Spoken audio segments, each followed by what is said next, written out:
Okay, so in 1987, you're 19 years old, and you and another guy decide to do a robbery at the Petersburg Hotel? Yes, hotel in Petersburg, Virginia. Okay, so tell me what led up to actually doing this robbery. Well, he had previously been in there, and he had seen the dude in there. I think he said he seen the dude in there. He knew the dude had a lot of money.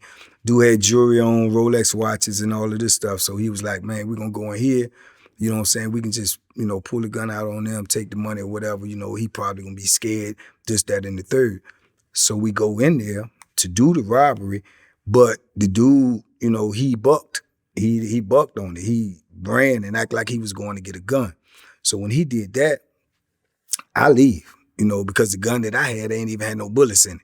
So I left. I assumed that if he was bucking it, he definitely had a gun and he was going to shoot if he get to it. So I left up out of there. When I'm leaving and I'm running, I heard shots. And then about maybe 2 minutes later, he come out, he running behind me. So we ended up leaving. We get to the car, we leave, we don't get caught. We heard sirens and all this or whatever, but we get away. So like I say, a couple of months later, it was all in the newspaper. Then a couple of months later, they arrested 2 other people and charged them with the robbery and the murder. He, for whatever reason, he got scared, you know what I'm saying? And he went and turned himself in. He was a prior felon, you know what I'm saying? He was older than me. I wasn't a felon at all. He went and turned himself in and told him my name. So they came and got me as well. They locked me up as well. They charged me. They charged him. The other 2 dudes ended up getting set free. We ended up getting charged with murder and robbery. He ended up, taking a plea bargain, testifying on me, saying that, I was the ringleader. I was the shooter, and I ended up, getting convicted. Man, they gave me, I think, 97 years. They gave me whatever amount of time you get for the gun, but they gave me 97 years for the murder. They gave me whatever time you get for possession of a firearm, use of a firearm, and the commission of a felony.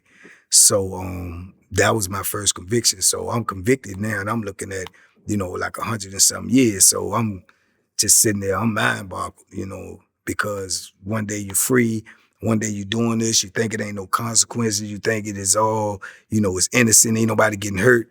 Boom, somebody get hurt. It's major consequences. It ain't no fun and games no more. Okay, so you weren't the actual shooter. The other guy was the shooter. And by the way, after he ran out, did he have any of the jewelry or anything that you guys were trying to get? He didn't have anything. He didn't have anything. Nothing. He didn't get it, Okay, so you guys go and you're involved in this murder, which you got no money for, right? From the robbery. The other guy turns himself in. He snitches on you, and you didn't actually go to trial. They gave you a plea deal, right? No, I actually went to trial for the murder. Okay. In 87, I went to the trial for the murder. I got found guilty. He testified against me. He took the stand. I got found guilty. And during that time, dude, they took the robbery that was committed with that crime. They charged us with every other robbery in that area that fit that same, MO. So I had more robberies to go to, like 3 or 4 of them. But at the time in 1987, they was coming up with this new law called the 3-strike law.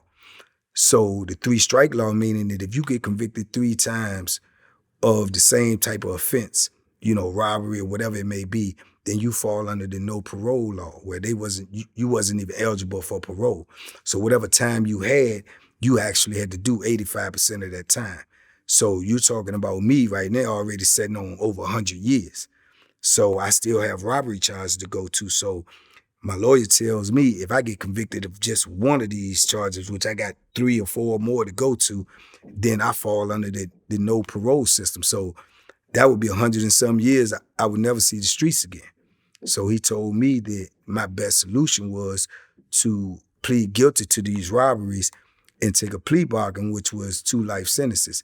He said that would encompass the whole murder and everything, and I'll fall under the umbrella of the 2 life sentences, which in Virginia, anything over 48 years, you go up for parole after 12 years.